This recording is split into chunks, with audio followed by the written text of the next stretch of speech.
A basketball legend's plane crashes in a forgotten Montana village. Stranded, Michael Jordan meets a girl whose silence hides a broken heart. One court, one challenge, one chance to heal. Can a game change their lives forever? Watch to see how a champion and a child find courage in the unlikeliest of places.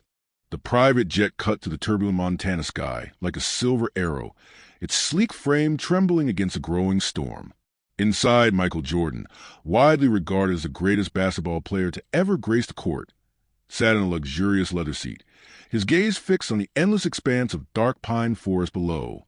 The hum of the jet's engines was a faint comfort, drowned out by the relentless echo of a phone call he'd received 3 weeks ago from his doctor. Heart condition, surgery, risk. The words spun in his mind like a broken record, each syllable tightening the knot of fear in his chest. MJ, who had faced down opponents in packed arenas, who had sunk game-winning shots under crushing pressure, now felt an unfamiliar dread, one that no championship could conquer. 2 hours to Seattle, Mr. Jordan. Captain Rosa Martinez called from the cockpit, her voice steady and professional, backed by 15 years of instant-free flying. MJ nodded absently, his fingers tracing the edge of his seatbelt. He was supposed to be preparing for a charity event in Seattle tomorrow, a routine appearance in his post-NBA life of endorsements and philanthropy. But his thoughts were elsewhere, trapped in the sterile tone of his doctor's voice, the clinical warning of a heart condition that might require surgery. He tried to push it away, focusing on the distant peaks visible through the window, but the fear clung to him like damp air. Outside, the storm was brewing into something monstrous. Gray clouds towered like jagged mountains, their edges lit by flickers of lightning that danced like paparazzi flashes. The wind howled, rattling the jet's frame. "Sir, we might hit some rough weather," Captain Martinez announced, her tone calm but edged with caution. "Please keep your seatbelt fastened." MJ tightened the belt across his lap, his hands betraying a slight tremor. The plane began to shake, small bumps at first, like a car rolling over gravel, then violent jolts that made the overhead compartments rattle. Rain lashed the windows, the sound like marbles pelting glass, relentless and disorienting. MJ gripped the armrests, his knuckles paling as the aircraft rocked like a boat caught in a stormy sea. "This is worse than I thought," Captain Martinez muttered, her voice barely audible over the chaos. Her hands were steady on the controls, but her knuckles gleamed white with tension. Suddenly, a blinding flash illuminated the cabin, followed by a deafening crack that shook MJ to his core. Lightning had struck the left engine, sending sparks erupting into the dark clouds. Warning alarms screamed, a cacophony of high-pitched beeps that pierced the air. Red lights flashed on the cockpit panel like an angry Christmas tree, and the sharp smell of burning metal flooded the cabin, stinging MJ's nostrils. "We've been hit," Captain Martinez shouted, her voice cutting through the noise. "Engine 1 is dead." The plane tilted sharply to the left, spiraling downward in a slow, sickening circle. MJ's stomach lurched as the world outside his window blurred. Pine trees, steep hills, and rocky cliffs rushing closer with terrifying speed. "We're going down," she yelled, her eyes scanning the ground below for any hope of salvation. Through the rain and darkness, she spotted a small clearing near a tiny village, a grassy field ringed by towering pines. It was barely a landing strip, but it was their only chance. "Hold on tight," she called, her voice steady despite the chaos. The plane dropped like a stone, the remaining engine screaming in protest against gravity. MJ braced himself, his mind flashing to moments of triumph. Championships won, crowds roaring, but none of that prepared him for this. The ground loomed closer, trees whipping past the window. They hit the field hard, the impact jarring MJ's bones as the plane bounced once, twice, then slid across the grass like a giant sled. Dirt and debris sprayed everywhere, the sound of metal scraping earth deafening, a primal roar that drowned out the storm.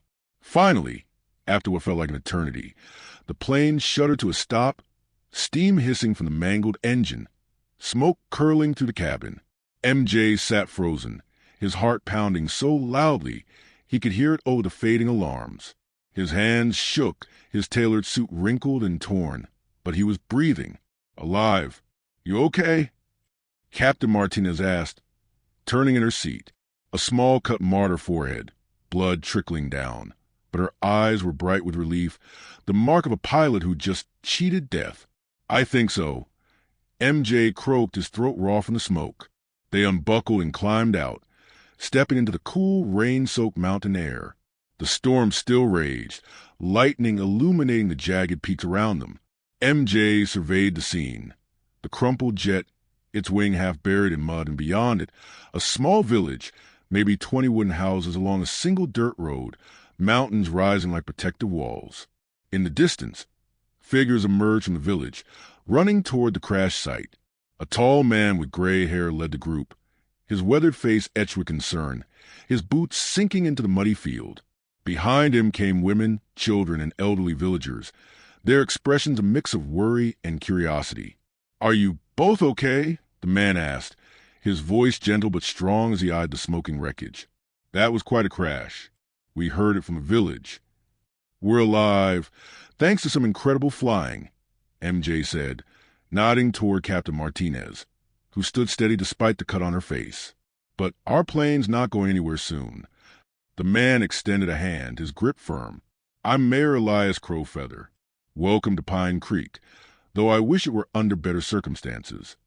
More villagers arrived, an older woman carrying blankets, her hands trembling slightly, a young man offering water bottles, his flannel shirt damp from the rain, children peeking from behind parents, their eyes wide with awe at the strangers who fell from the sky.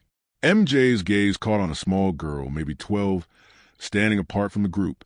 She clutched an old basketball against her chest, her long dark hair framing a face heavy with sadness. Her eyes met his for a fleeting moment, intense and searching, before she turned and disappeared into the shadows between the houses, leaving MJ with a pang of curiosity about her silent presence. The villagers led them along the dirt road to the community center, a modest building with wooden walls and screen-covered windows that let in the cool mountain breeze. Inside, folding chairs sit around simple tables, the walls adorned with children's drawings and faded photographs of Pine Creek's past.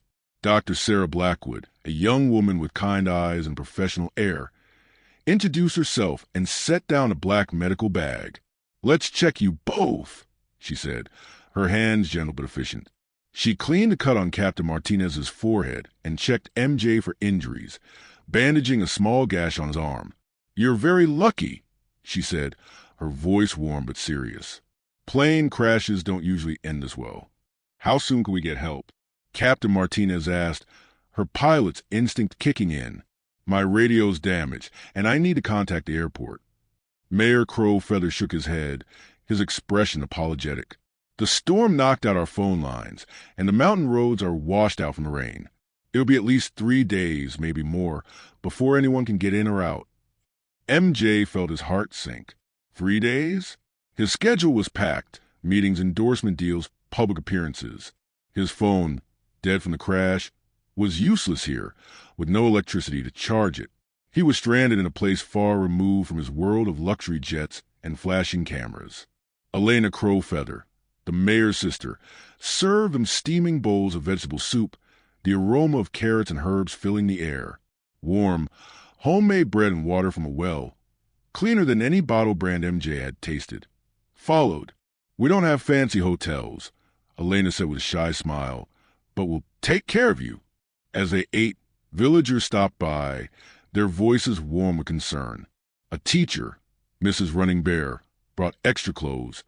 A mechanic, Joe Strongheart, examined photos of the plane's damage on Captain Martinez's camera, shaking his head at the ruined engine. The villagers spoke of their lives, gardens, schoolwork, a harvest festival, topics alien to MJ's world of stock prices and celebrity gossip. No one recognized him, his face smudged with soot, his suit torn. To them, he was just a tall man who'd survived a crash, not the icon whose face adorned billboards. Mayor Crowfeather showed MJ to a small room in his house, its bed covered with quilts stitched by hand, their patterns telling stories of Pine Creek's history. Through the window, MJ saw a sky ablaze with stars, their brilliance undimmed by city lights. The silence was profound, broken only by the soft rustle of pine trees in the wind. For the first time in years, MJ felt a strange peace, as if the world's demands had paused. His life of luxury hotels and private jets seemed distant, almost hollow, compared to this quiet place. As he drifted toward sleep, a sound jolted him awake. Bounce, bounce, bounce. Someone was dribbling a basketball. He rose and peered out the window. In the moonlight, he saw the girl from earlier, alone behind the houses, shooting baskets on a rusty hoop with no net. Her form was impeccable, knees bent, elbows aligned, each shot arcing perfectly into the basket. But tears streamed down her face, glinting in the pale light. The sight pierced MJ's heart. Why was she crying? Why was she playing alone in the dead of night? He lay back down. Her image burned into his mind, a silent question forming. Who was this heartbroken girl, and what had stolen her voice? The next morning, MJ joined Mayor Crowfeather in the kitchen, the aroma of fresh coffee grounding him. Hesitantly, he asked about the girl. The mayor's smile faded, his eyes clouding with sorrow. That's Kaia, my great-niece, 12 years old, and the most heartbroken child you'll ever meet. 6 months ago, her parents, David and Maria, died in a car accident on icy mountain roads, driving to buy her birthday present. The news had shattered Kaia, leaving her mute with grief. She hasn't spoken a word since, the mayor said, setting down his cup. Her heart's too broken to let words out. MJ's chest tightened.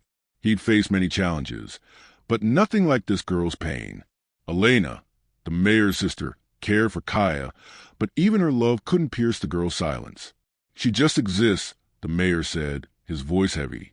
The light in her eyes is gone. MJ sipped his coffee, Kaia's tear-streaked face lingering in his thoughts. He didn't know how or why, but he felt a pull to help her, to reach the silent girl who played basketball alone under the stars. Something told him their paths had crossed for a reason, even if he couldn't yet see what it was. The morning after the crash, Michael Jordan woke to the scent of fresh coffee drifting to the mayor's modest home in Pine Creek. The simple room, with its handmade quilts and wooden walls, felt oddly comforting, a stark contrast to the luxury hotels he was accustomed to. Outside, the Montana mountains stood tall against the sky clearing from last night's storm, their peaks dusted with mist. MJ's mind, however, was still on the girl he'd seen in the moonlight. Kaia, the 12-year-old who dribbled a basketball with perfect form while tears streamed down her face. Her silent grief had lodged itself in his thoughts, a puzzle he felt compelled to solve. Over breakfast, MJ sat with Mayor Elias Crowfeather at a worn kitchen table, the coffee steaming in chipped mugs. He hesitated, then asked carefully, "That girl I saw last night, the one with the basketball, who is she?" The mayor's face changed, his warm smile fading into a shadow of sorrow. He set down his mug and gazed out the window toward the mountains. "That's Kaia, my great-niece, 12 years old, and the most heartbroken child you'll ever meet." 6 months ago, Kaia's parents, David and Maria, had been driving to the city to buy her a birthday present. The mountain roads were slick with snow, and their car slid off a cliff, leaving Kaia an orphan. "She hasn't spoken a single word since we told her," the mayor said, his voice heavy. "The doctors say there's nothing wrong with her voice. Her heart's just too broken to let the words out." MJ felt a pang in his chest, sharp in the fear of his own heart condition. He'd faced pressure on the court, scrutiny from the media, but nothing like the loss this girl carried. "Who takes care of her now?" he asked, almost afraid of the answer. "My sister Elena," the mayor replied. "You met her yesterday. She made the soup. She loves Kaia like her own daughter, but nothing seems to help. Kaia just exists." The light in her eyes is gone. The mayor's voice cracked, and he looked away, as if the mountains might hold answers he couldn't find. MJ sipped his coffee, the warmth doing little to ease the chill of Kaia's story. He thought of her shooting baskets alone, the old basketball clutched like a lifeline, tears glinting in the moonlight. He didn't know her, but something about her pain felt familiar, a reflection of the fear he'd been running from since his doctor's call. After breakfast, MJ joined Dr. Sarah Blackwood on her rounds through the village, checking on elderly residents. The dirt road wound past wooden houses with vegetable gardens, where chickens scratched in the dust and an old dog napped in the shade. Dr. Blackwood greeted everyone by name. her medical bag slung over her shoulder, her kind eyes sharp with purpose.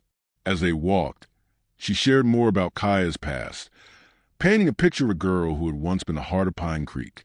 Before the accident, Kaia was the happiest child here, Dr. Blackwood said, her voice soft with memory. Always laughing, always talking, always moving. And she was incredible at basketball. They paused by the village school, a small building with 2 classrooms.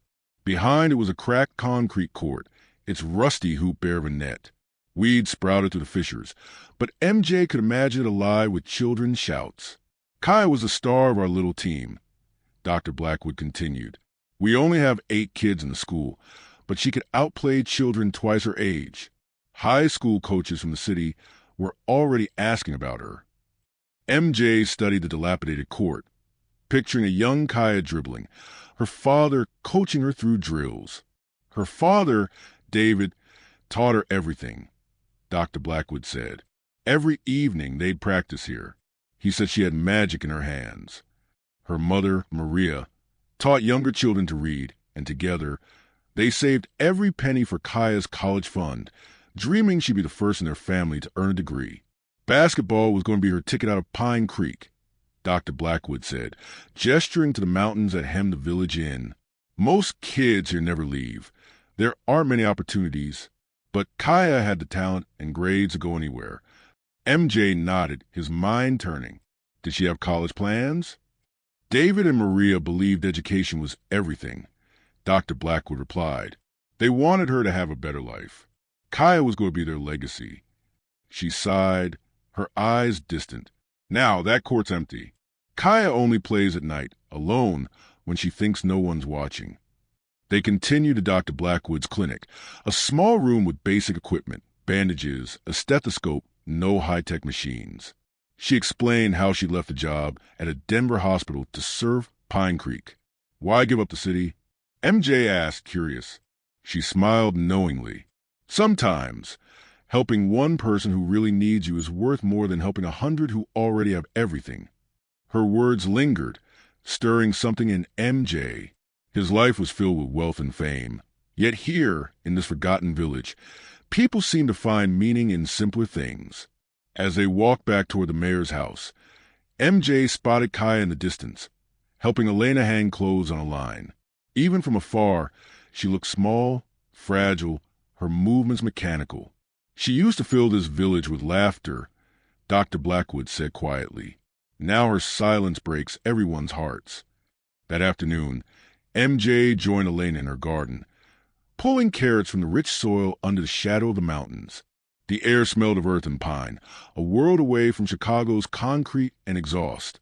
Elena showed him a wooden box filled with old photographs, Kaia as a toddler, grinning with a tiny basketball.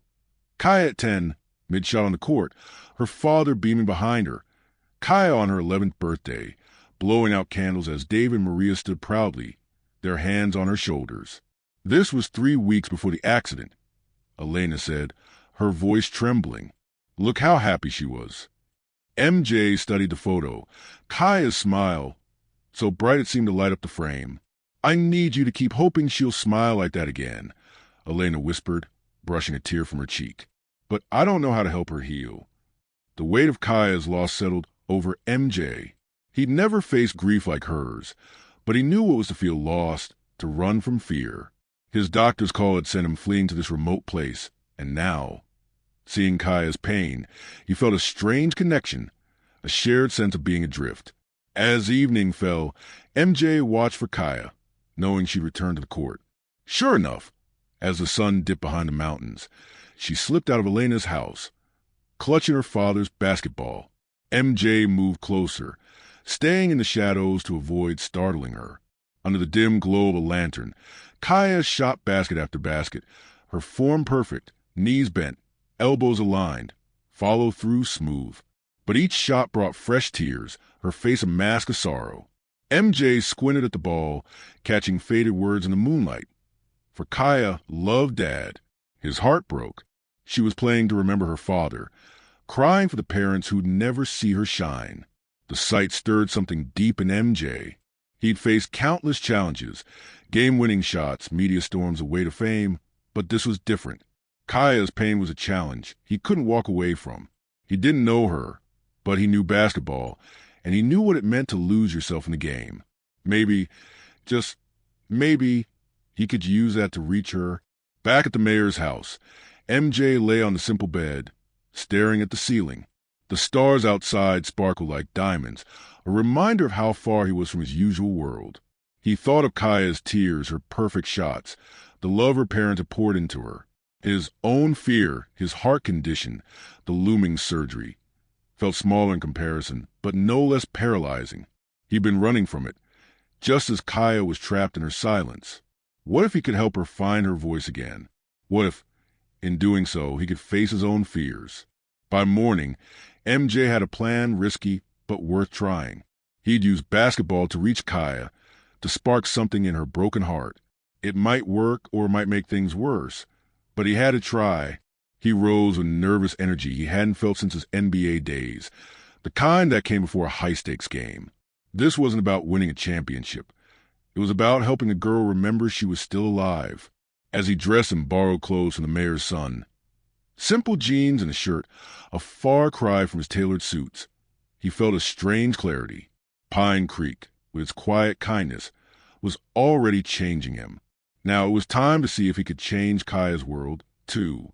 The dawn broke over Pine Creek with soft, golden light that spilled through the small window of Mayor Elias Crowfeather's home, casting delicate patterns across the handmade quilts on Michael Jordan's bed. MJ stirred, his body heavy with the weight of a restless night, his mind still tethered to the image of Kaia, the 12-year-old girl who haunted the village's basketball court in the moonlight. Her perfect shots, her tear-streaked face, the faded words on her basketball, for Kaia loved Dad, had burrowed into his thoughts, stirring a restless urgency he hadn't felt since his NBA days. This wasn't the adrenaline of a championship game. It was a deeper, more personal challenge. To reach a girl whose grief mirrored the fear he'd been running from since his doctor's call about his heart condition.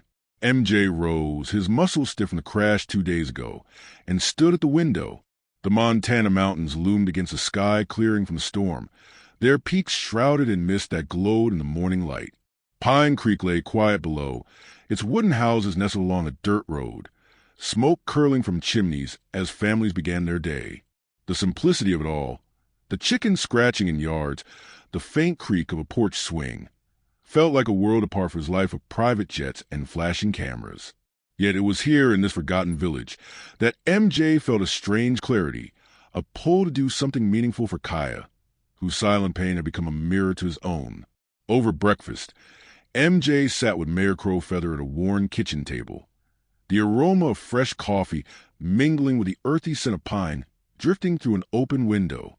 The mayor's face, lined with years of caring for his community, was warm but weary.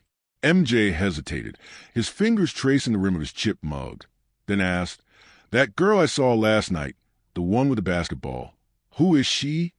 The mayor's smile faded, replaced by a shadow of sorrow.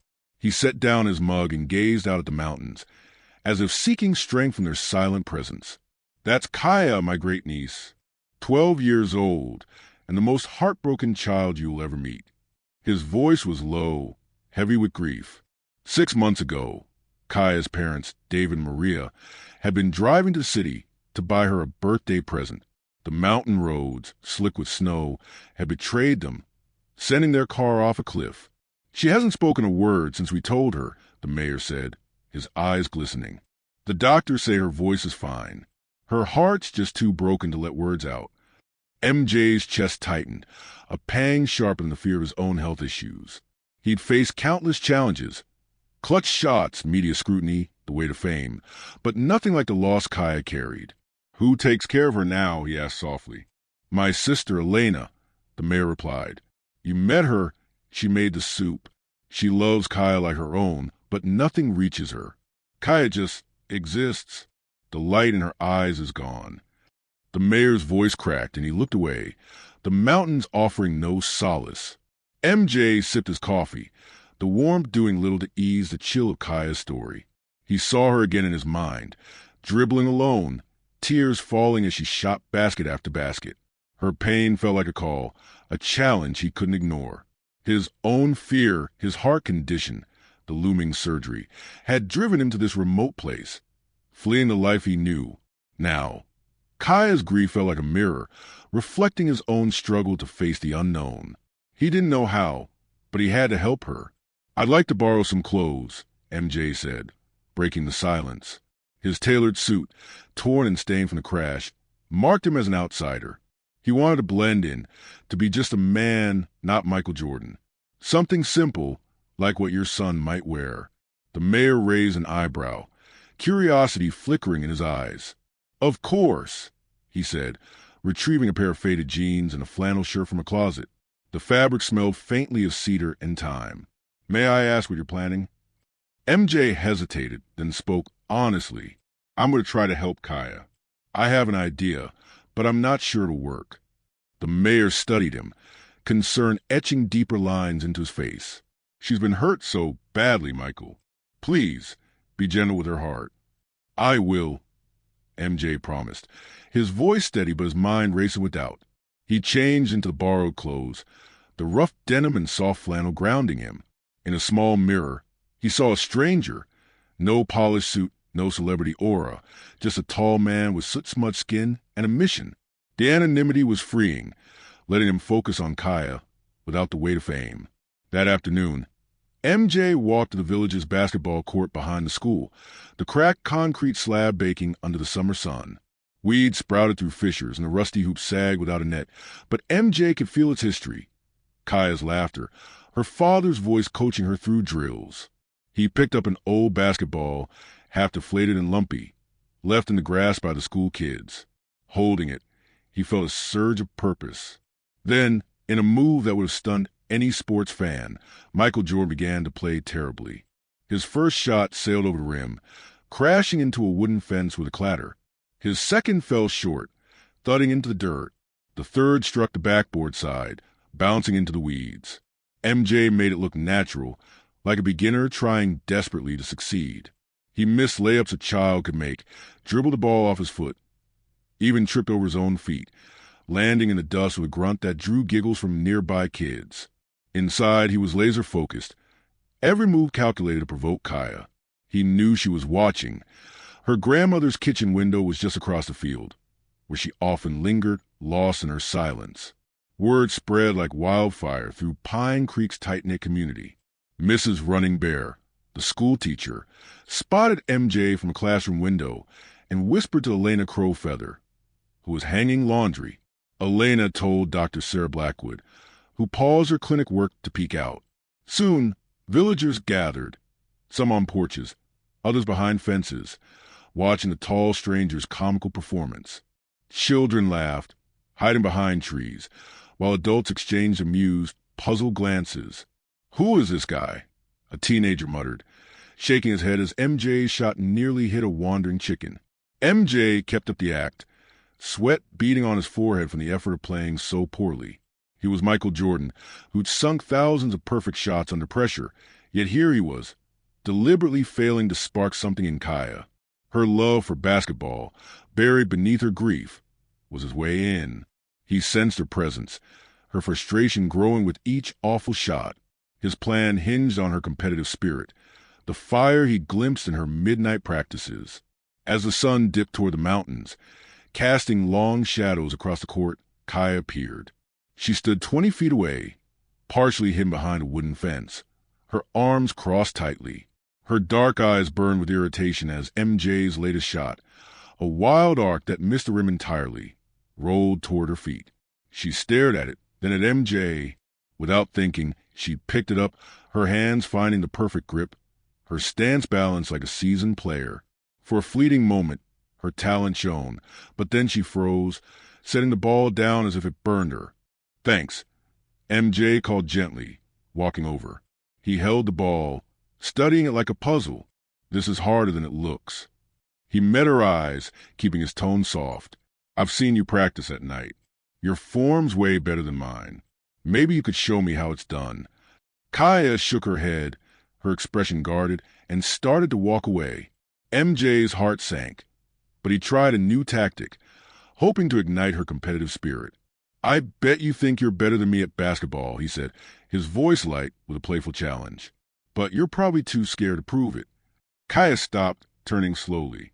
For the first time, MJ saw fire in her eyes, anger, pride, a spark of the girl she used to be. She glared at him, her small hands clenching into fists. MJ pressed on, keeping his tone casual. Tomorrow evening, you and me, a shooting contest. 10 shots each, different spots on the court. Whoever makes the most wins. Kaia's eyes widened, her jaw set with determination. MJ sweetened the deal. If you win, I'll give you something special, something to remind you how good you are. But if I win, which I probably won't, you have to say one word to your grandmother. Just one. Deal. Kaia's gaze flickered with conflict. Speaking, after 6 months of silence, felt impossible, like scaling a mountain.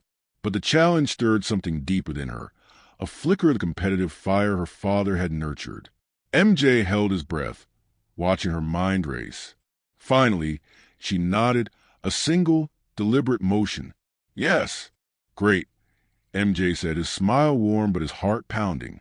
Tomorrow night, right here, may the best player win. As Kaia walked back to Elena's house, word of the challenge spread through Pine Creek. By dinner, every villager knew, their whispers filled with hope and worry.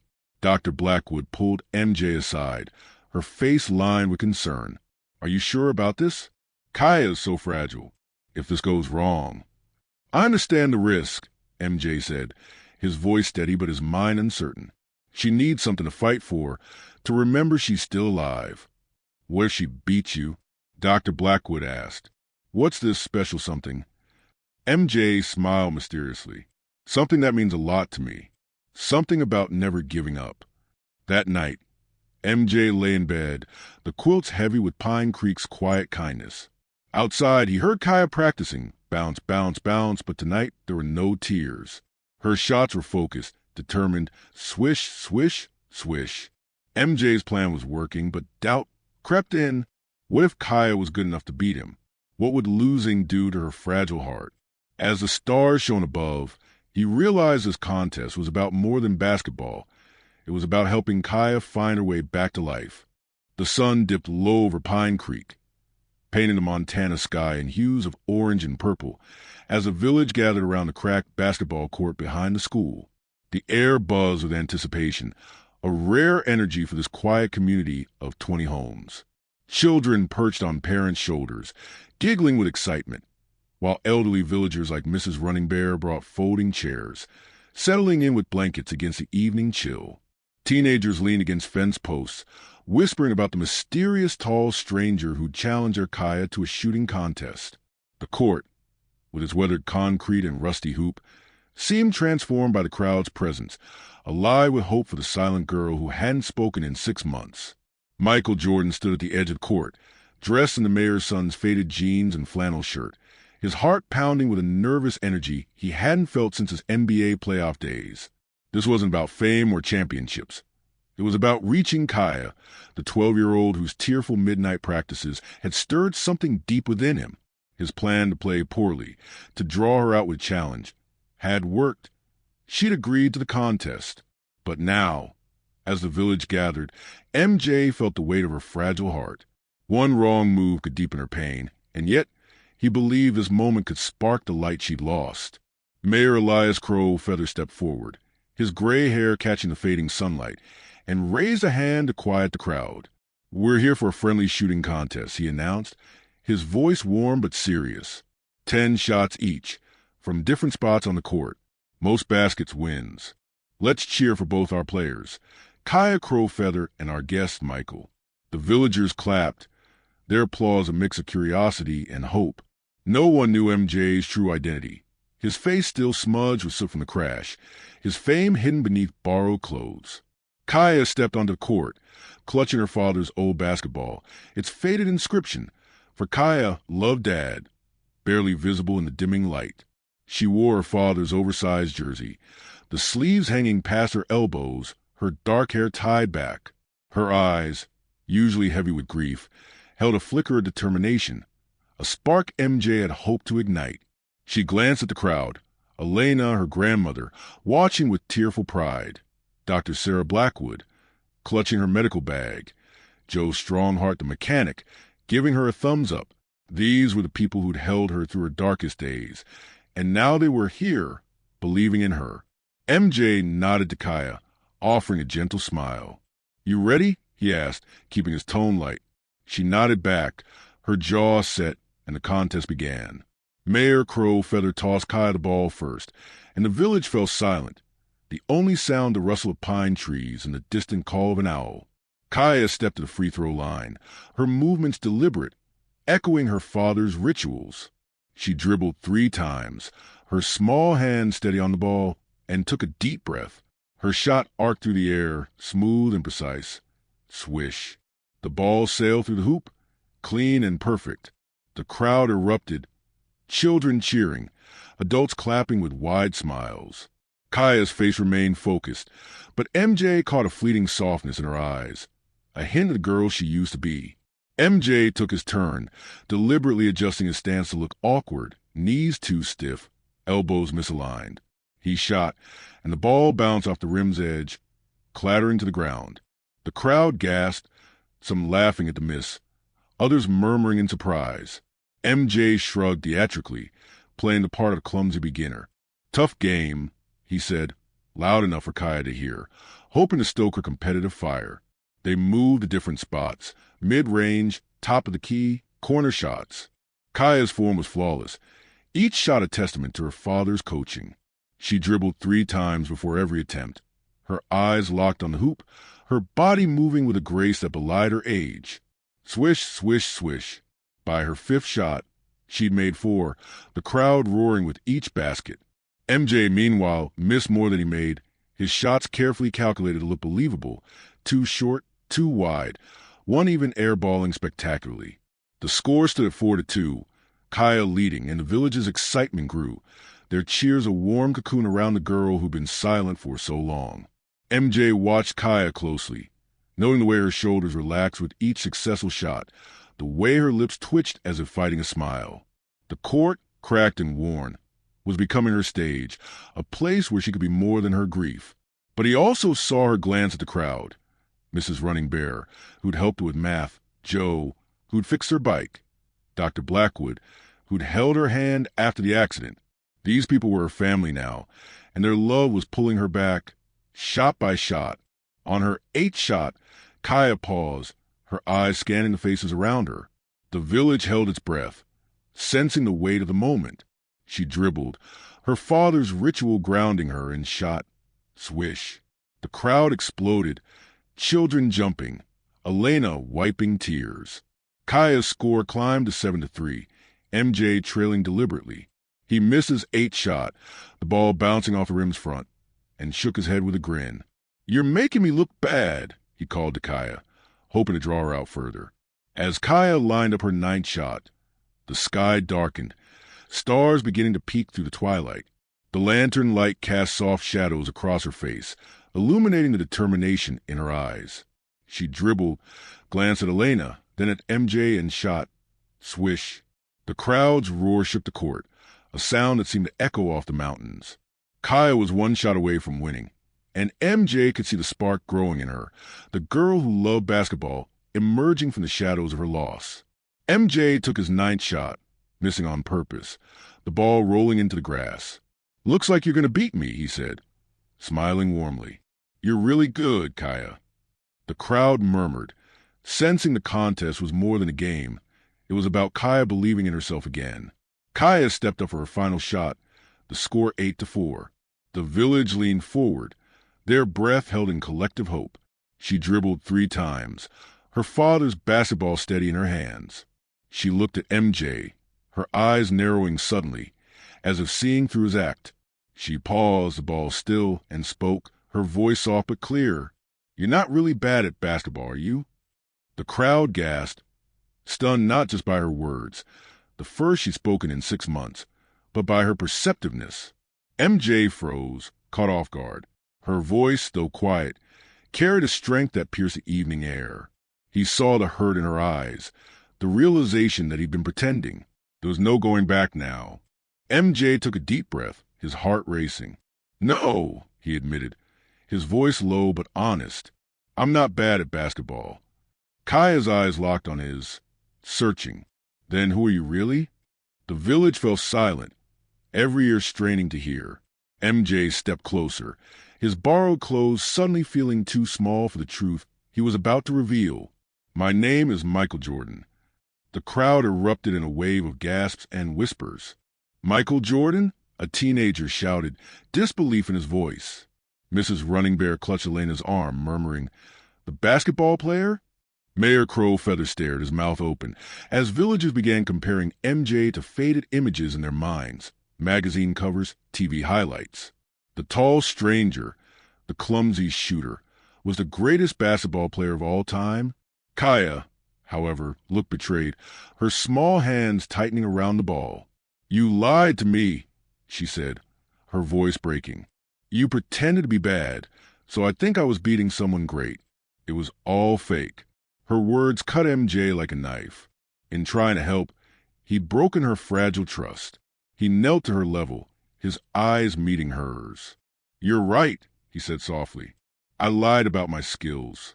But I didn't lie about wanting to help you or being impressed by your talent. You're incredible, Kaia. That wasn't fake." Kaia's eyes filled with tears, but she didn't look away. The crowd watched, holding their breath, as the moment hung between them. A girl finding her voice, a legend facing his own vulnerability. MJ knew the next moments would decide whether he could rebuild her trust, whether he could help her see the strength she still carried within. The twilight deepened over Pine Creek, the Montana sky now a tapestry of stars piercing the indigo dusk. The cracked basketball court, illuminated by a single flickering lantern, held the village in a hushed spell, their collective breath caught in the wake of Michael Jordan's revelation. "My name is Michael Jordan," he'd said, and the words had sparked a wave of gasps and murmurs that rippled through the gathered crowd. Children whispered excitedly, pointing at MJ as if seeing a legend come to life, while adults like Mrs. Running Bear and Joe Strongheart exchanged stunned glances, piecing together faded memories of magazine covers and TV highlights. The tall stranger in borrowed jeans and flannel, who played so comically poorly, was the greatest basketball player of all time. But Kaia Crow Feather, the 12-year-old at the center of the contest, stood frozen, her father's old basketball clutched tightly against her chest. Her dark eyes, usually heavy with grief, now burned with hurt and betrayal. "You lied to me," she said, her voice, her first words in 6 months, cutting through the evening air like a blade. "You pretended to be bad, so I think I was beating someone great. It was all fake." The accusation hung heavy, her small frame trembling with the weight of her reopened wounds. MJ felt her words pierce him, sharper than any loss he'd faced on the court. He'd meant to help, to spark the fire he'd seen in her midnight practices, but in his deception, he'd broken her fragile trust. The crowd's murmurs faded, their eyes shifting between MJ and Kaia, sensing the gravity of the moment. Elena Crow Feather, Kaia's grandmother, took a step forward, her hands clasped with worry, while Mayor Elias Crow Feather watched silently, his face a mix of hope and concern. MJ knelt to Kaia's level, his 6'6" frame folding down to meet her gaze. The lantern light cast soft shadows across his face, revealing the sincerity in his eyes. "You're right," he said softly, his voice steady but laced with regret. "I lied about my skills. I played badly on purpose because I wanted you to feel strong, to remember how good you are. But I didn't lie about being impressed by you, Kaia. Your talent, your heart, it's real. That wasn't fake." Kaia's eyes glistened with tears, her grip tightening on the ball, its faded inscription. For Kaia, love Dad, a reminder of the parents she'd lost. "My talent doesn't matter," she whispered, her voice breaking. "My parents are gone. They were the only ones who cared about my dreams." The words spilled out, raw and heavy, carrying 6 months of unspoken pain. The crowd leaned closer, some wiping tears, others holding hands, as Kaia's voice gave voice to their shared grief for her. MJ's heart ached, his own fears, his heart condition, the looming surgery, paling in comparison to her loss. He glanced at the villagers, their faces a tapestry of love and sorrow, and realized they were Kaia's anchor, just as basketball had been his. Can I tell you something about dreams? He said gently. The best ones don't belong to just one person. Your parents gave you basketball, taught you to love it, to shine in it. That gift is still yours, Kaia. It doesn't die.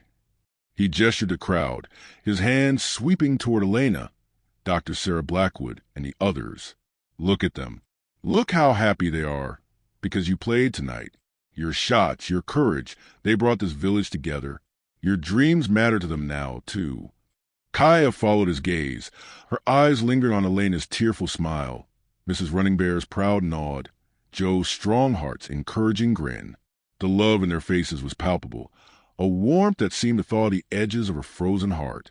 I miss them so much, Kaia whispered, tears spilling down her cheeks.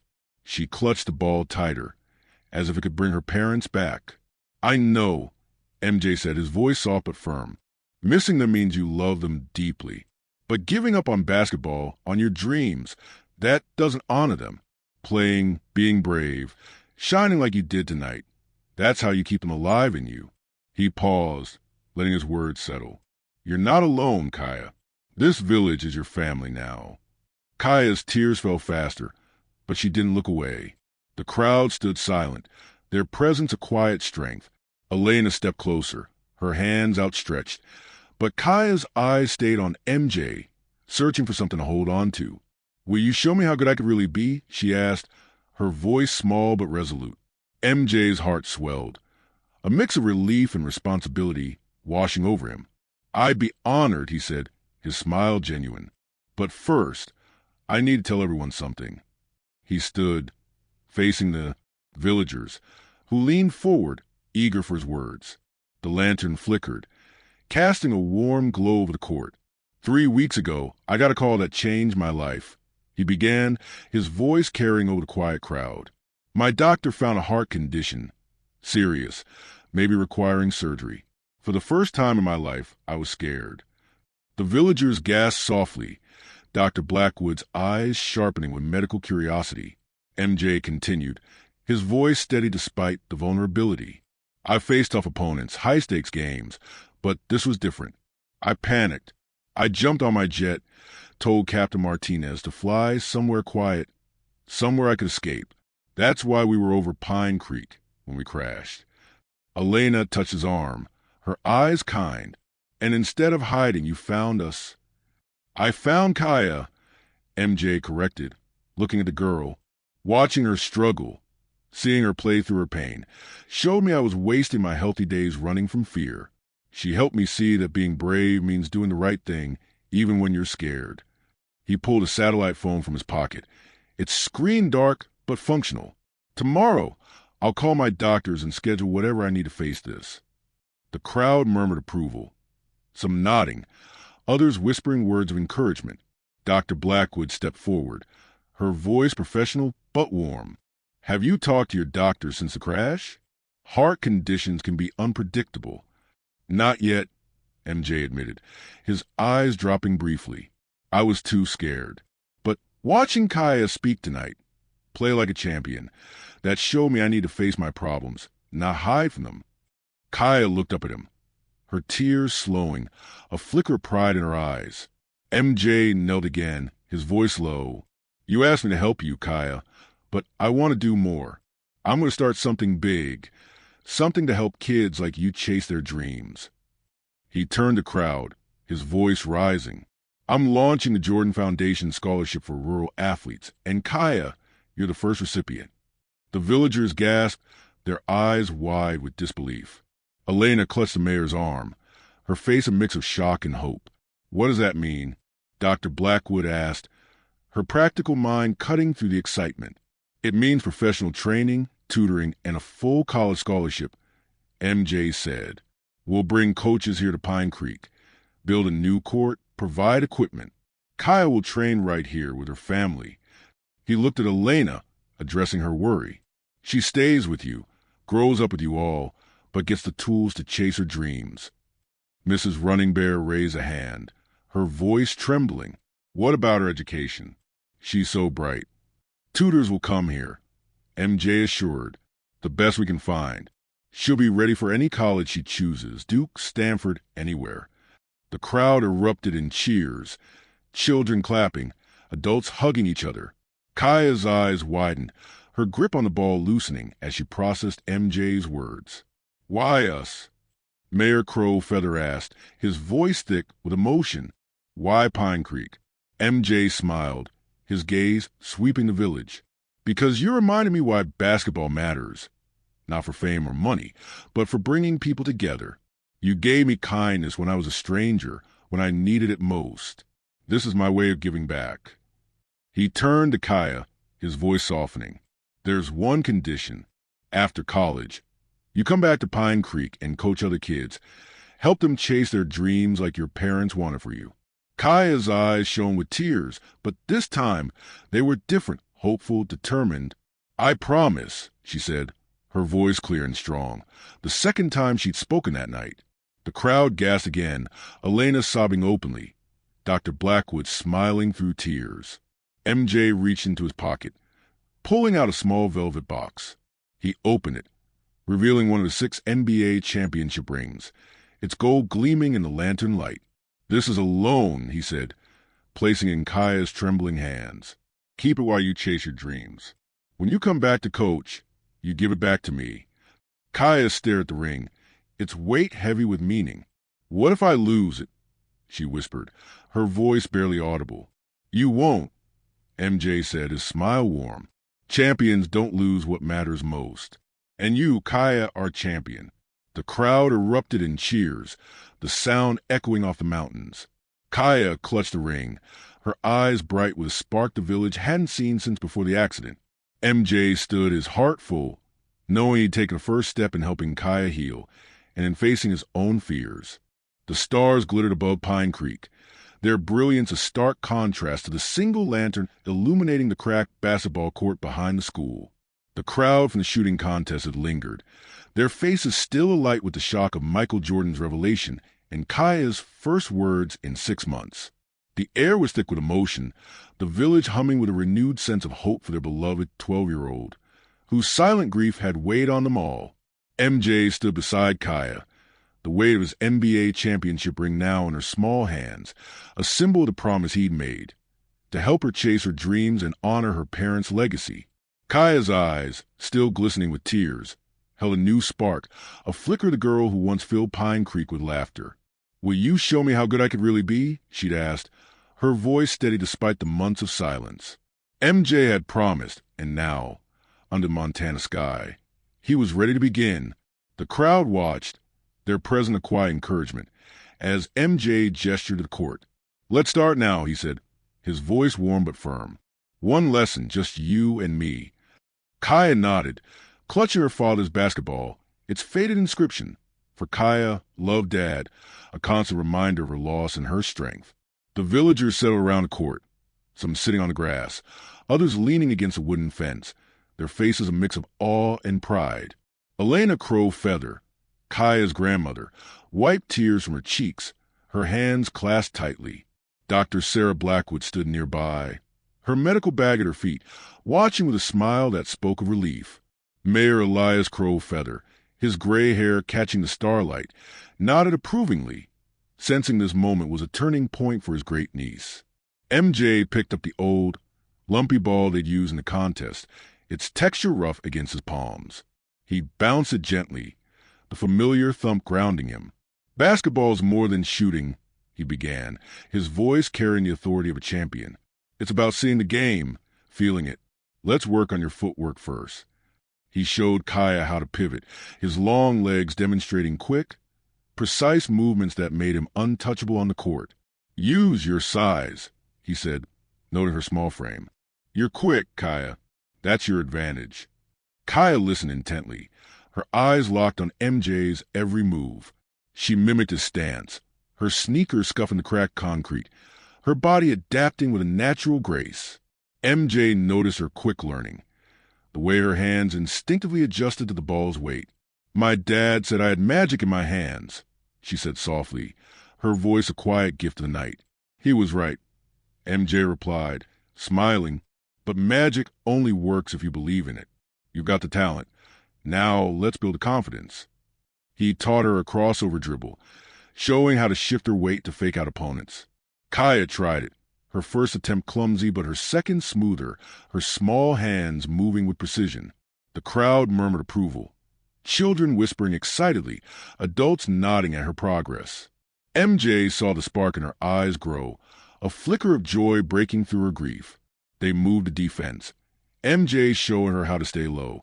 Keep her eyes on an opponent's hips, not the ball. The hips don't lie, he said, grinning. They tell you where they're going. Kaia practiced, her movements fluid, her focus intense. MJ tossed her the ball, challenging her to drive past him. She hesitated, then darted forward, her crossover catching him off guard. He let her pass, exaggerating his stumble, and she scored a layup, swish. The crowd cheered, Elena clapping with tears streaming down her face.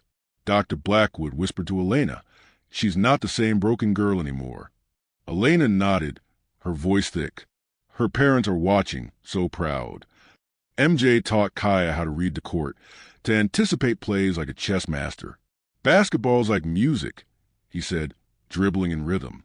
"You've got to know when to be fast, when to be patient." Kaia absorbed every word, her intelligence shining through. She asked questions about angles, timing, how to steal without fouling, and MJ was impressed. "You see the game differently," he told her. "That's a gift. Your dad saw it too." The lesson stretched into the night, the lantern's glow casting long shadows across the court. Kaia's shots grew sharper, her confidence building with each swish. MJ saw the girl her parents had raised, a prodigy with a heart for the game, not just skill. The villagers watched, captivated, their love for Kaia wrapping the court like a warm blanket.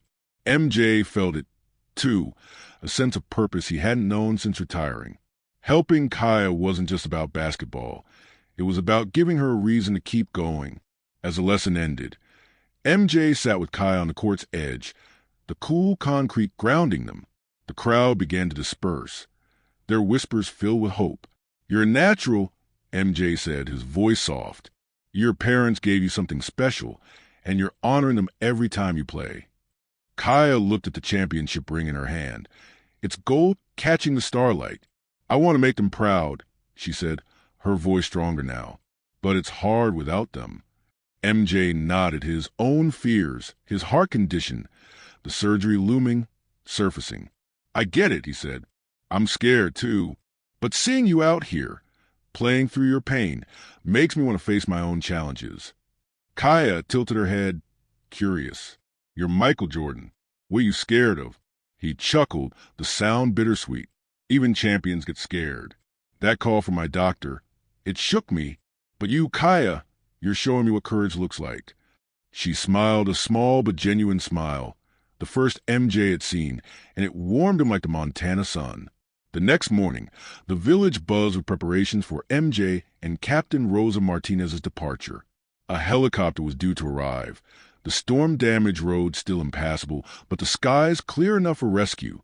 MJ joined Mayor Crow Feather for coffee, the kitchen filled with the scent of fresh bread Elena had baked. "Why are you doing so much for us?" the mayor asked, his eyes searching. "You're a stranger, yet you're giving Kaia a future." MJ leaned back, the borrowed flannel shirt soft against his skin. "I thought I had everything. Money, fame, 6 championship rings.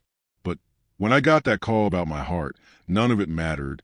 I was running scared when I crashed here. You gave me kindness, no questions asked. Kaia showed me strength, real strength. I want to give that back." The mayor nodded, his face softening. "You've given us more than you know." Kaia's voice, her spark, it's a miracle. As the day unfolded, MJ helped Joe's strong heart repair a fence, the physical work a welcome distraction from his thoughts of leaving. Dr. Blackwood stopped by, her medical bag slung over her shoulder. "I thought you'd look down on us, a big star like you," she admitted. "But you've shown greatness isn't about fame. It's about how you treat people." MJ smiled, humbled. "Pine Creek's teaching me more than I'm teaching Kaia." That afternoon, MJ found Kaia at the court, practicing the crossover he'd taught her. She moved with confidence, her father's basketball a natural extension of her hands. "You're getting good," he called, joining her. She grinned, a sight that warmed his heart. They played a light one-on-one, MJ holding back just enough to let her shine. The village kids watched, inspired, some grabbing a spare ball to mimic her moves. As the helicopter's distant hum signaled its approach, the villagers gathered to say goodbye. Elena handed MJ a woven dream catcher, its feathers glinting in the sunlight. "To catch good dreams," she said, her voice thick with gratitude. The school children, led by Mrs. Running Bear, gave MJ a stack of drawings, bright sketches of basketballs, airplanes, and stars. Kaia approached last, holding a pencil sketch she'd drawn of them playing under the stars, her lines capturing the moment with surprising skill. "It's beautiful," MJ said, his voice catching. He knelt to her level, the helicopter's hum growing louder. "Keep practicing, Kaia. You're going to be amazing." Kaia clutched the championship ring, her eyes bright. "Why will you fly over Pine Creek?" she asked suddenly. "It's not on the way to Seattle." MJ sat on a rock beside the court, Kaia joining him. The village watched, sensing the weight of the moment. "I was running," he confessed. "My heart condition scared me. I told Captain Martinez to fly somewhere remote, somewhere I could disappear. I didn't expect a crash, and I didn't expect to find you." Kaia nodded, understanding fear in a way only she could. "You helped me anyway," she said. "Thank you." MJ took her hand, his voice soft. "You helped me, too. You showed me I was wasting my healthy days being afraid. Now I'm ready to face my doctors, because of you." Kaia smiled, her eyes shining. "One more game?" she asked, holding up the ball. They played on the cracked court, the village joining in. Mayor Crowfeather shooting a clumsy jumper, Dr. Blackwood sinking a free throw, children laughing as they chased the ball. It was pure joy, richer than any NBA arena MJ had known. As the helicopter landed in the field, MJ knew Pine Creek had changed him, and Kaia had given him a courage he'd forgotten he had. The morning sun rose over Pine Creek, bathing the Montana village in a golden glow that softened the jagged peaks surrounding it. The cracked basketball court behind the school, where Michael Jordan and Kaia Crowfeather had played under the stars the previous night, stood quiet now, its weeds and rusty hoop a silent testament to the transformation that had unfolded. MJ stood near the mayor's house, his borrowed jeans and flannel shirt a stark contrast to the tailored suits of his usual life. The hum of an approaching helicopter echoed through the valley, signaling the end of his unexpected stay in Pine Creek, a stay that had begun with a plane crash and ended with a renewed sense of purpose, sparked by a 12-year-old girl's courage. Kaia's voice, breaking 6 months of silence during their shooting contest, and her determination on the court had stirred something deep in MJ. Her pain, her talent, and her small but fierce smile had reminded him of what mattered. Not fame or championships, but connection, courage, and community. As he prepared to leave, MJ felt a mix of gratitude and responsibility. He'd promised Kaia a scholarship through his new Jordan Foundation for rural athletes, a commitment to bring coaches, equipment, and a new court to Pine Creek, ensuring she could chase her dreams without leaving her family. But now, standing in the cool morning air, he felt the weight of his own fears, his heart condition, the surgery looming, returning with the helicopter's hum. The village gathered in the grassy field where MJ's jet had crashed 3 days earlier, now a makeshift landing pad. Villagers stood shoulder to shoulder, Elena Crowfeather with her woven shawl, Dr. Sarah Blackwood clutching her medical bag, Mrs. Running Bear holding a stack of children's drawings, Joe Strongheart wiping grease from his hands after inspecting the wreckage one last time. Children darted between adults, their eyes wide with excitement at the helicopter's arrival, while Kaia stood quietly, clutching her father's basketball, the championship ring MJ had loaned her glinting on her finger. Mayor Elias Crowfeather approached MJ, his gray hair catching the sunlight, his face etched with gratitude and curiosity. "You've done something extraordinary for Kaia, for all of us," he said, his voice thick. "Why go so far for strangers? You could have just left after the crash." MJ looked out at the village, the wooden houses with their vegetable gardens, the mountains standing like silent guardians. "I thought I had everything," he said, his voice steady but introspective.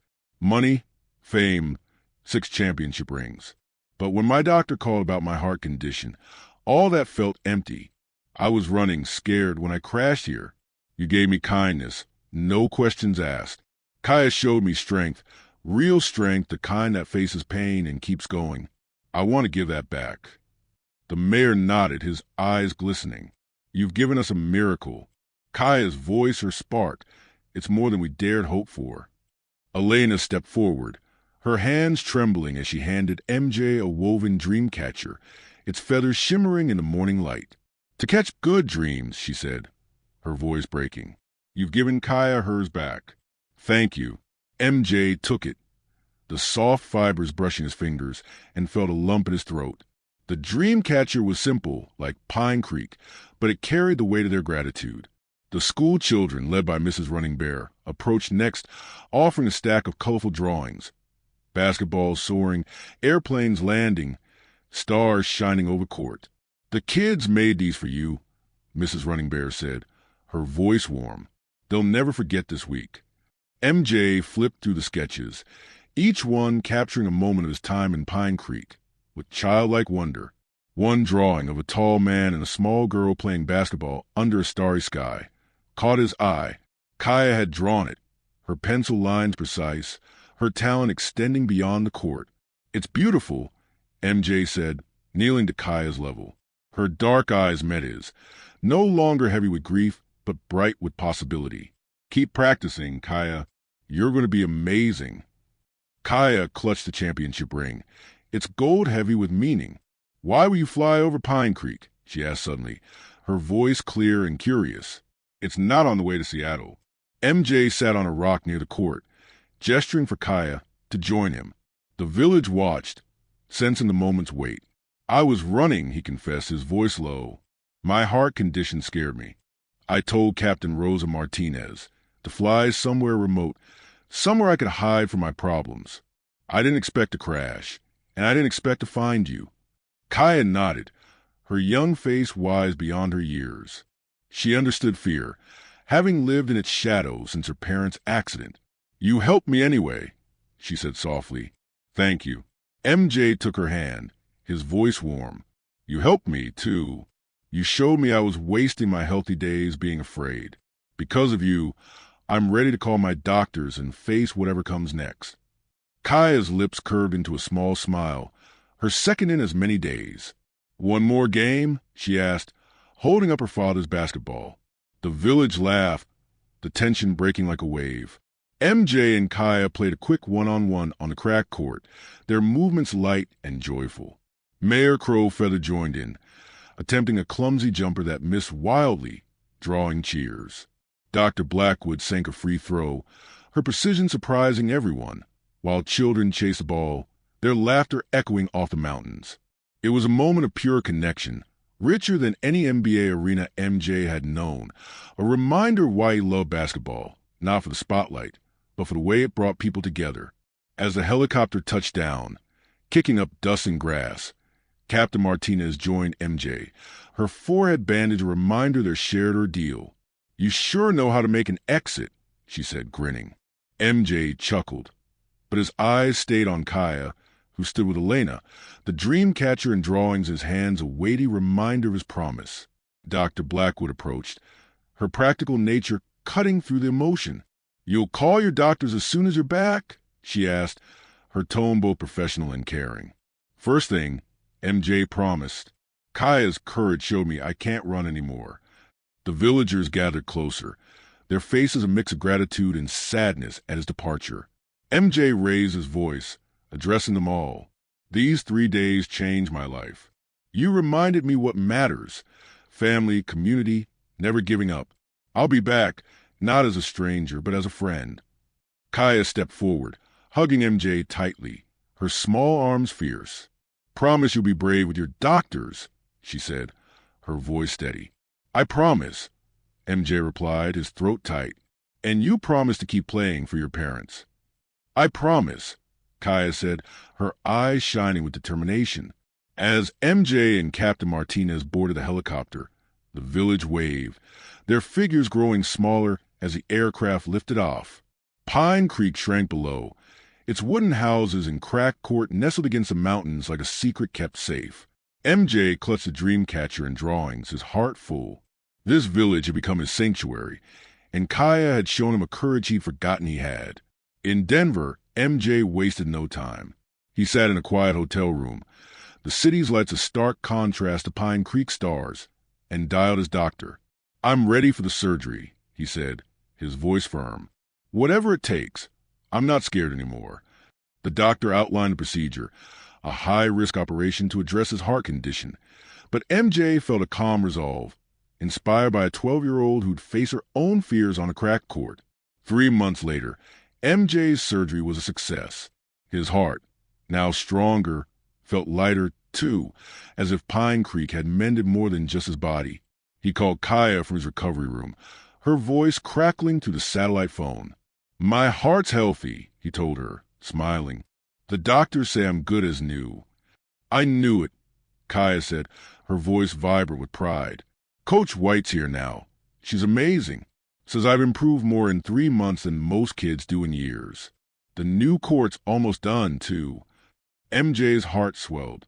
"I can't wait to see it," he said, picturing Kaia's smile. Pine Creek's crack court had been a turning point for them both, a place where fear met courage, and a new chapter had begun.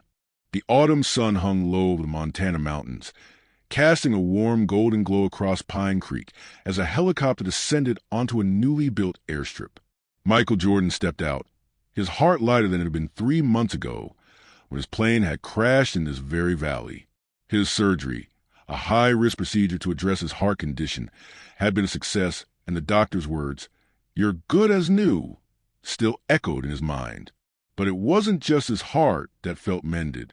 Pine Creek, with its quiet kindness and the courage of a 12-year-old girl named Kaia Crowfeather, had changed him in ways no championship ever could. Now, he was back to see the fruits of his promise, a new basketball court and a scholarship program for Kaia, the girl who'd shown him what bravery truly meant. The village had transformed since his departure. The dirt road, once muddy from the storm, was now graded and smooth, lined with wildflowers that nodded in the breeze. Wooden houses still stood, their gardens bursting with late-season vegetables, but a new energy pulsed through Pine Creek. Children ran to greet MJ, their faces bright with recognition, while adults like Mrs. Running Bear and Joe Strongheart waved from porches, their smiles warm with gratitude.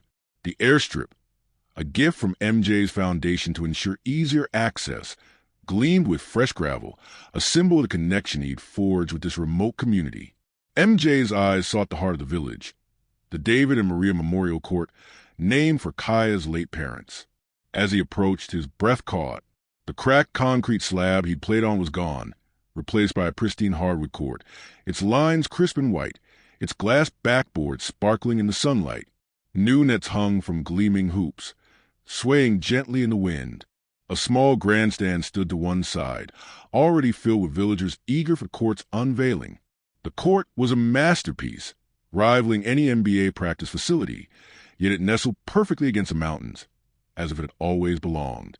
Kaia stood at the court's edge, now 13, her father's basketball tucked under her arm, MJ's championship ring glinting on her finger.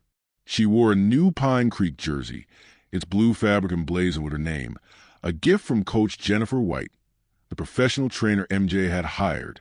Kaia's dark hair was pulled back, her face no longer shadowed by grief, but lit with a quiet confidence.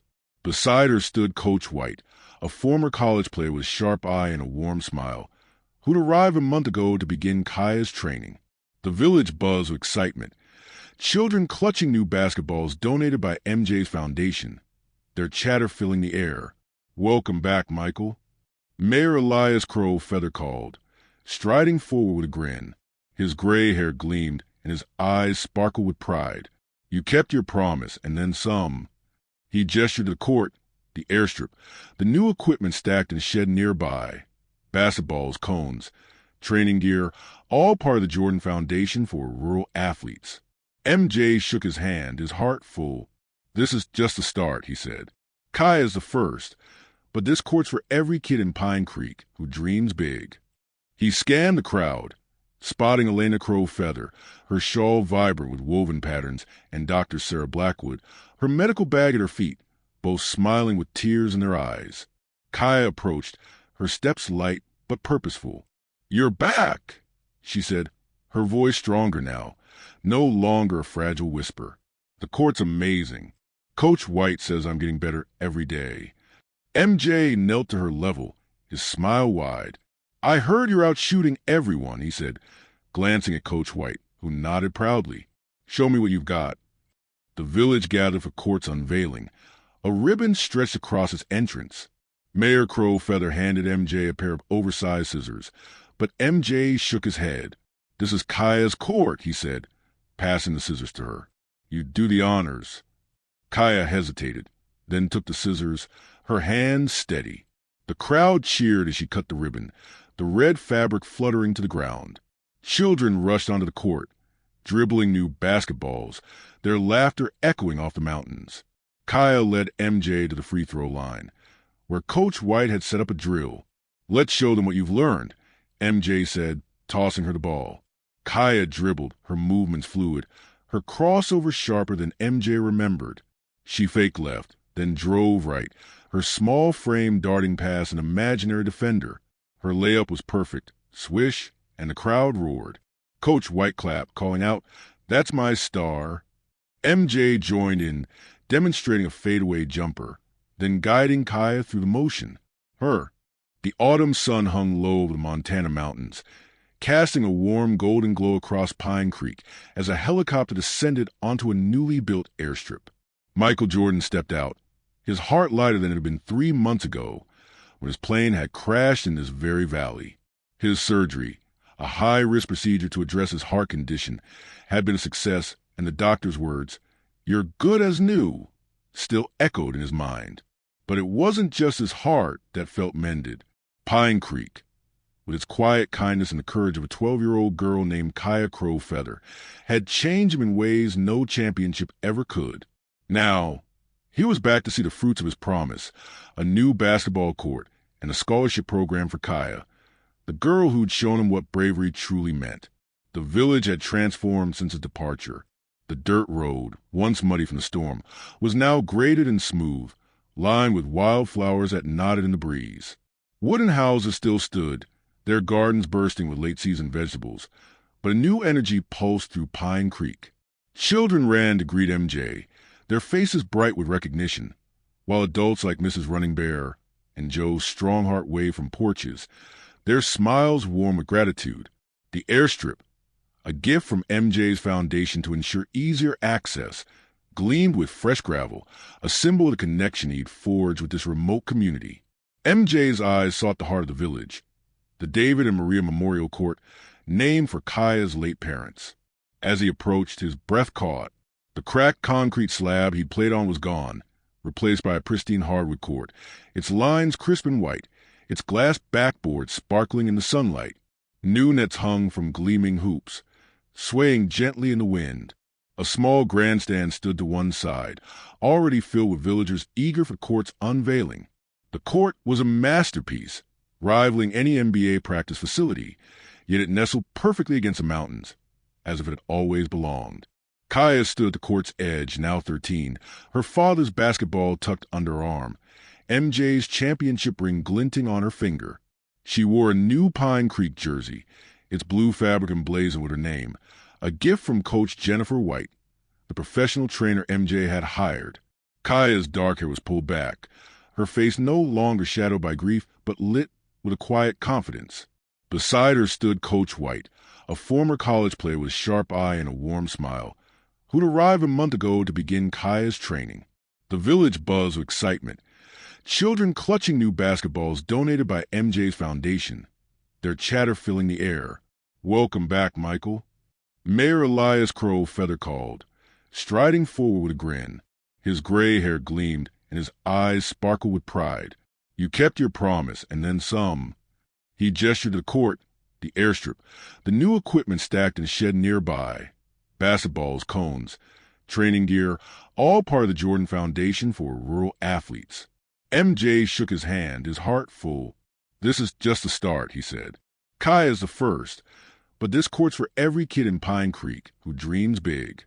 He scanned the crowd, spotting Elena Crowfeather, her shawl vibrant with woven patterns, and Dr. Sarah Blackwood, her medical bag at her feet, both smiling with tears in their eyes. Kaia approached, her steps light but purposeful. "You're back," she said, her voice stronger now, no longer a fragile whisper. "The court's amazing. Coach White says I'm getting better every day." MJ knelt to her level, his smile wide. "I heard you're out shooting everyone," he said, glancing at Coach White, who nodded proudly. "Show me what you've got." The village gathered for Court's unveiling. A ribbon stretched across its entrance. Mayor Crowfeather handed MJ a pair of oversized scissors, but MJ shook his head. "This is Kaia's court," he said, passing the scissors to her. "You do the honors." Kaia hesitated, then took the scissors, her hand steady. The crowd cheered as she cut the ribbon, the red fabric fluttering to the ground. Children rushed onto the court, dribbling new basketballs, their laughter echoing off the mountains. Kaia led MJ to the free throw line, where Coach White had set up a drill. "Let's show them what you've learned," MJ said, tossing her the ball. Kaia dribbled, her movements fluid, her crossover sharper than MJ remembered. She faked left, then drove right, her small frame darting past an imaginary defender. Her layup was perfect, swish, and the crowd roared. Coach White clapped, calling out, "That's my star." MJ joined in, demonstrating a fadeaway jumper, then guiding Kaia through the motion. The years passed like seasons in Pine Creek, each bringing new growth to the small Montana village nestled against the rugged mountains. The David and Maria Memorial Court, a gleaming hardwood testament to Michael Jordan's promise, had become the heart of community, its crisp lines and glass backboard alive with the laughter of children and the steady thump of basketballs. Kaia Crowfeather, now 16, stood taller, her frame lean and strong from years of training under Coach Jennifer White. The championship ring MJ had loaned her still hung on a chain around her neck, a constant reminder of the promise she'd made, to chase her dreams and honor her parents' legacy. Kaia's transformation was Pine Creek's pride. The silent, grief-stricken girl who'd once played alone under the stars had blossomed into a confident young woman, her voice now a melody that filled the village with hope. She was a straight-A student, her desk piled with textbooks and college letters, her talent on the court drawing scouts from across the country. The Jordan Foundation for Rural Athletes had brought not only Coach White, but also tutors, new equipment, and a steady stream of opportunities to Pine Creek. The cracked court where MJ and Kaia had first played was preserved as a monument, its weeds cleared, a plaque marking the night a legend and a girl changed each other's lives. MJ's visits to Pine Creek had become a cherished tradition. Each summer, he returned, stepping off the helicopter onto the airstrip his foundation had built, greeted by children waving homemade signs and adults offering fresh pies and warm smiles. He'd spend days coaching Kaia and the village kids, their drills echoing across the valley, while evenings were filled with community dinners under the stars, the fiddle players' music blending with stories of Kaia's progress. MJ, now fully recovered from his heart surgery, felt a deep connection to this place, a sanctuary where he'd found courage and purpose. This summer, MJ arrived to find Pine Creek buzzing with excitement. Kaia had just received an acceptance letter from Duke University, a full basketball scholarship secured through her talent and the foundation's support. The news had spread like wildfire, the village celebrating with a bonfire the previous night, its flames dancing against the mountains. As MJ stepped onto the David and Maria Memorial Court, he saw Kaia leading a group of younger kids through a dribbling drill, her patience and skill mirroring her father's coaching style. She wore her Pine Creek jersey, the name Crow feather stitched proudly across the back, her movements fluid and commanding. "Michael," Kaia called, her face lighting up as she ran to hug him. The championship ring glinted on its chain, a symbol of their shared journey. "I got into Duke," she said, her voice vibrant with pride. She pulled the acceptance letter from her pocket, its crisp paper creased from being read and reread. MJ read the letter, his smile wide. "I knew you'd do it," he said, his voice warm with pride. "Your parents would be over the moon." He glanced at the court, where Coach White was setting up cones for a new drill. "How's training going?" "Coach says I'm ready for college-level play," Kaia said, her eyes bright. "She's been pushing me hard. Defense, three-pointers, everything. I've been working on that fadeaway you showed me." She demonstrated, her shot arcing perfectly. Swish, drawing cheers from the kids nearby. Coach White joined them, her clipboard tucked under her arm. "Kaia's a star," she said, her tone professional but warm. Her work ethics unmatched, and her game sense is college-ready. Duke's lucky to have her. MJ nodded, watching Kaia coach a shy boy through a layup. "She's more than a player," he said.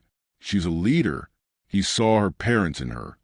The way David had taught her precision, the way Maria had instilled kindness. Kaia was their legacy, shining brighter every day.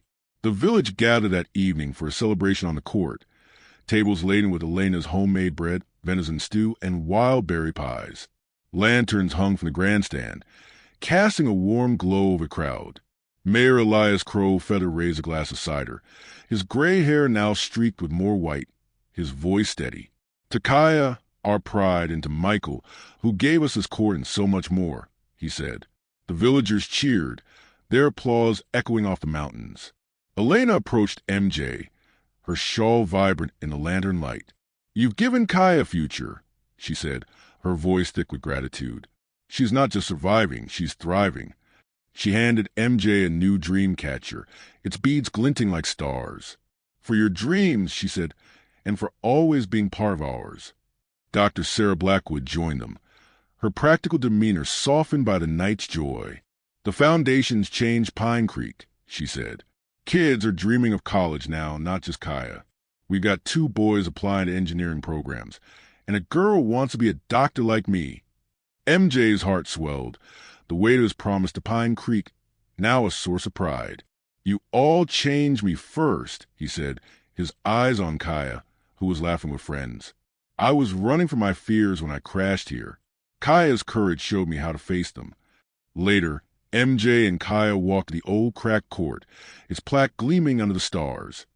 In memory of David and Maria Crow Feather, whose love lives on, they sat on its edge, the night air cool against their skin. "I still miss them," Kaia said, her voice soft but steady. "But when I play, it's like they're with me." MJ nodded, his own heart lighter since his surgery. "They're in every shot you take," he said. "And now, you're carrying their dreams to Duke." Kaia touched the championship ring, its gold warm from her skin. "I'm nervous," she admitted. "Duke's so big, so far from Pine Creek. What if I'm not good enough?" MJ leaned forward, his eyes meeting hers. "You're more than good enough, Kaia. You got talent, heart, and this whole village behind you. And me, too." He smiled, remembering his own doubts before NBA games. "Fear's just a sign you're doing something big. Use it to push harder." Kaia nodded, her confidence returning. "I want to make Pine Creek proud," she said. "And you already have," MJ said, his voice thick. He thought of his own journey, facing his heart condition, finding purpose in Pine Creek. "When you get to Duke, play like you're on this court with your parents watching." They played a quiet one-on-one, the old court creaking under their feet. Kaia's shots were sharp, her laughter bright, a sound that warmed MJ more than any arena's roar. She faked him out with a crossover, scoring a layup that left him laughing. "You're getting too good," he said, ruffling her hair. As the night deepened, MJ joined the village kids for a pickup game on the new court, Kaia coaching alongside him. The children moved with a new energy, inspired by her journey. Mrs. Running Bear watched, her eyes misty. "She's their hero," she told MJ. "Because of you, they all believe they can dream big." MJ left Pine Creek the next morning, the helicopter lifting off as the village waved below. Kaia stood at the court's edge, her jersey bright against the green valley, her smile a promise of the future. MJ clutched a new dream catcher, its beads catching the sunlight, and felt a deep peace. Pine Creek had given him more than he could ever repay. A reminder that greatness wasn't in fame, but in lifting others up. Back in Chicago, MJ followed Kaia's progress through Coach White's reports and her own letters, each one filled with excitement about drills, grades, and dreams of Duke. The Jordan Foundation grew, funding courts and scholarships in other rural towns. But Pine Creek remained its heart. Kaia's story spread, inspiring articles, and even a documentary crew that visited the village, capturing the David and Maria Memorial Court in all its glory. As Kaia prepared for Duke, MJ knew she was ready, not just for basketball, but for the life her parents had dreamed for her. Pine Creek had shaped her, and she, in turn, was shaping it, a legacy that would echo for generations. The Montana sky stretched wide and blue over Pine Creek, its mountains standing as timeless sentinels around a village that had grown from a quiet outpost into a beacon of hope. 8 years had passed since Michael Jordan's plane crashed in this valley, a twist of fate that brought a legend and a heartbroken girl together. The David and Maria Memorial Court, now a cornerstone of the community, gleamed under the summer sun, its hardwood polished by years of play, its glass backboards reflecting the dreams of children who dribbled and laughed where Kaia Crow Feather once stood, silent and grieving. Today, the court was alive with celebration, as Pine Creek welcomed back its brightest star, Kaia, now 21, a Duke University graduate and a rising basketball talent who had returned to fulfill her promise. Kaia stood at the court center, her Pine Creek jersey replaced by a Duke Blue Devils uniform, her name still stitched proudly across the back. Her dark hair was pulled into a tight braid, and MJ's championship ring, which she'd worn on a chain through her college years, rested in her pocket, ready to be returned. Her face, once shadowed by the loss of her parents, David and Maria, now radiated strength and joy. She graduated with honors, a degree in sports science in hand. Her basketball career marked by All-American honors and a near-professional contract she turned down to keep her word, to come home and coach Pine Creek's children. MJ stepped off a helicopter onto the village's airstrip, now a familiar landing spot funded by his Jordan Foundation for rural athletes. His heart, mended by surgery years ago, beat with pride as he saw the crowd gathered. Hundreds now, not just Pine Creek's residents, but families from neighboring towns, drawn by the Foundation's work. The village had grown, with a new school wing, a community center, and a small clinic where Dr. Sarah Blackwood trained young assistants. The court, however, remained the heart of it all, a symbol of Kaia's journey and the legacy her parents had inspired. "Welcome back, Michael," Mayor Elias Crow Feather called, his hair now fully white, but his smile as warm as ever. He embraced MJ, his eyes misty. "You've made Pine Creek a miracle." Beside him stood Elena Crow Feather, her shawl vibrant with new patterns, and Mrs. Running Bear, who retired but still taught art to the village kids.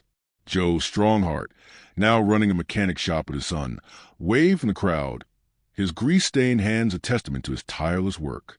MJ's gaze found Kaia, who ran to him, her smile bright enough to rival the sun. "You made it," she said, hugging him tightly. "I'm home, just like I promised." She pulled the championship ring from her pocket, its gold gleaming, and placed it in MJ's hand. "I kept it safe, like you said. Now it's time to give it back." MJ closed his fingers around the ring, his throat tight. "You've done more than keep it safe, Kaia," he said, his voice warm. "You made it mean something new." He looked at the court, where children practiced drills under Coach Jennifer White's watchful eye. "You're their champion now." The village gathered for the ceremony, the grandstand overflowing with families, some holding signs that read Kaia's home. "And thank you, MJ." A new plaque had been added to the court, honoring Kaia's Duke achievements and her commitment to coaching Pine Creek's youth. Mayor Crow Feather took the microphone, his voice carrying over the crowd. "Today, we celebrate Kaia Crow Feather, who carried her parents' dreams to Duke and brought them back to us," he said. "And we honor Michael Jordan, whose heart and vision gave us this court and so much more." The crowd roared, children waving basketballs, adults wiping tears. Kaia stepped forward, her voice clear and confident, a far cry from the silent girl MJ had met 8 years ago. "I lost my parents when I was 12, she began, her eyes sweeping the crowd. "I thought I'd lost my dreams, too. But this village, my family, never gave up on me. And Michael, he saw something in me when I couldn't see it myself." She turned to MJ, her smile radiant. "You gave me a chance to shine, to honor my parents. Now I'm here to give that chance to every kid in Pine Creek." The applause was deafening, echoing off the mountains. Kaia announced the David and Maria Foundation, a new branch of MJ's organization, dedicated to rural athletes nationwide. "We'll build more courts, fund more scholarships, and make sure no kid's dreams are. Kaia nodded, her confidence returning. I want to make Pine Creek proud, she said. And you already have, MJ said, his voice thick. He thought of his own journey, facing his heart condition, finding purpose in Pine Creek. When you get to Duke, play like you're on this court with your parents watching. They played a quiet one-on-one, the old court creaking under their feet. Kaia's shots were sharp, her laughter bright, a sound that warmed MJ more than any arena's roar. She faked him out with a crossover, scoring a layup that left him laughing. You're getting too good, he said, ruffling her hair. As the night deepened, MJ joined the village kids for a pickup game on the new court, Kaia coaching alongside him. The children moved with a new energy, inspired by her journey. Mrs. Running Bear watched, her eyes misty. She's their hero, she told MJ. Because of you, they all believe they can dream big. MJ left Pine Creek the next morning, the helicopter lifting off as the village waved below. Kaia stood at the court's edge, her jersey bright against the green valley, her smile a promise of the future. MJ clutched a new dream catcher, its beads catching the sunlight, and felt a deep peace. Pine Creek had given him more than he could ever repay. A reminder that greatness wasn't in fame, but in lifting others up. Back in Chicago, MJ followed Kaia's progress through Coach White's reports and her own letters, each one filled with excitement about drills, grades, and dreams of Duke. The Jordan Foundation grew, funding courts and scholarships in other rural towns. But Pine Creek remained its heart. Kaia's story spread, inspiring articles, and even a documentary crew that visited the village, capturing the David and Maria Memorial Court in all its glory. As Kaia prepared for Duke, MJ knew she was ready, not just for basketball, but for the life her parents had dreamed for her. Pine Creek had shaped her, and she, in turn, was shaping it, a legacy that would echo for generations. The Montana sky stretched wide and blue over Pine Creek, its mountains standing as timeless sentinels around a village that had grown from a quiet outpost into a beacon of hope. 8 years had passed since Michael Jordan's plane crashed in this valley, a twist of fate that brought a legend and a heartbroken girl together. The David and Maria Memorial Court, now a cornerstone of the community, gleamed under the summer sun, its hardwood polished by years of play, its glass backboards reflecting the dreams of children who dribbled and laughed where Kaia Crow Feather once stood, silent and grieving. Today, the court was alive with celebration, as Pine Creek welcomed back its brightest star, Kaia, now 21, a Duke University graduate and a rising basketball talent who had returned to fulfill her promise. Kaia stood at the court center, her Pine Creek jersey replaced by a Duke Blue Devils uniform, her name still stitched proudly across the back. Her dark hair was pulled into a tight braid, and MJ's championship ring, which she'd worn on a chain through her college years, rested in her pocket, ready to be returned. Her face, once shadowed by the loss of her parents, David and Maria, now radiated strength and joy. She graduated with honors, a degree in sports science in hand. Her basketball career marked by All-American honors and a near-professional contract she turned down to keep her word, to come home and coach Pine Creek's children. MJ stepped off a helicopter onto the village's airstrip, now a familiar landing spot funded by his Jordan Foundation for rural athletes. His heart, mended by surgery years ago, beat with pride as he saw the crowd gathered. Hundreds now, not just Pine Creek's residents, but families from neighboring towns, drawn by the Foundation's work. The village had grown, with a new school wing, a community center, and a small clinic where Dr. Sarah Blackwood trained young assistants. The court, however, remained the heart of it all, a symbol of Kaia's journey and the legacy her parents had inspired. "Welcome back, Michael," Mayor Elias Crow Feather called, his hair now fully white, but his smile as warm as ever. He embraced MJ, his eyes misty. "You've made Pine Creek a miracle." Beside him stood Elena Crow Feather, her shawl vibrant with new patterns, and Mrs. Running Bear, who retired but still taught art to the village kids. Joe Strongheart, now running a mechanic shop with his son, waved from the crowd, his grease-stained hands a testament to his tireless work. MJ's gaze found Kaia, who ran to him, her smile bright enough to rival the sun. "You made it," she said, hugging him tightly. "I'm home," just like I promised. She pulled the championship ring from her pocket, its gold gleaming, and placed it in MJ's hand. I kept it safe, like you said. Now it's time to give it back. MJ closed his fingers around the ring, his throat tight. You've done more than keep it safe, Kaia, he said, his voice warm. You made it mean something new. He looked at the court, where children practiced drills under Coach Jennifer White's watchful eye. You're their champion now. The village gathered for the ceremony, the grandstand overflowing with families, some holding signs that read Kaia's home. And thank you, MJ. A new plaque had been added to the court, honoring Kaia's Duke achievements and her commitment to coaching Pine Creek's youth. Mayor Crow Feather took the microphone, his voice carrying over the crowd. Today, we celebrate Kaia Crow Feather, who carried her parents' dreams to Duke and brought them back to us, he said. And we honor Michael Jordan, whose heart and vision gave us this court and so much more. The crowd roared, children waving basketballs, adults wiping tears. Kaia stepped forward, her voice clear and confident, a far cry from the silent girl MJ had met 8 years ago. I lost my parents when I was 12, she began, her eyes sweeping the crowd. I thought I'd lost my dreams, too. But this village, my family, never gave up on me. And Michael, he saw something in me when I couldn't see it myself. She turned to MJ, her smile radiant. You gave me a chance to shine, to honor my parents. Now I'm here to give that chance to every kid in Pine Creek. The applause was deafening, echoing off the mountains. Kaia announced the David and Maria Foundation, a new branch of MJ's organization, dedicated to rural athletes nationwide. We'll build more courts, fund more scholarships, and make sure no kid's dreams are